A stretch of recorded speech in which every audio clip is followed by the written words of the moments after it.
Hi అండి. Good good evening. స్కూల్‌కి వెళ్ళిన తర్వాత పిల్లలు 12 గంటలకల్లా పంపించేసి రికార్డ్స్ అవి రాసుకుని 2 గంటలకట్లా స్టార్ట్ చేశానండి. కొంచెం రోజుకొక మడి చేసుకుందామని చెప్పి మీకు లాస్ట్ వీడియోలో ఒకసారి విత్తనాలు బయట నుంచి కొనకుండా మన దొడ్లో కాసినవే సేకరించుకుని అవి ముదిరిపోయే వరకు ఉంచి వాటిని ఎండబెట్టుకుని విత్తనాలు సేకరించానండి.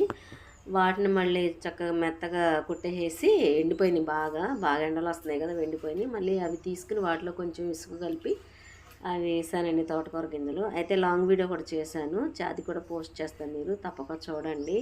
ఎంతో కష్టపడి చేస్తున్నాను కాబట్టి మీరు ఒక చిన్న లైకే కదా, చూడండి. వీడియో మాత్రం ఖచ్చితంగా చూడండి. నేను నైట్కి పని అది అయిన తర్వాత కొంచెం చూసుకొని పెడతాను.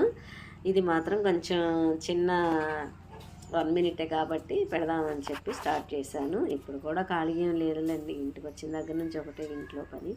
అదైతే నైట్కి పెడతాను. మరి నచ్చినట్లయితే లైక్ చేయండి, షేర్ చేయండి, కామెంట్ చేయండి. Okay, bye bye, thank you.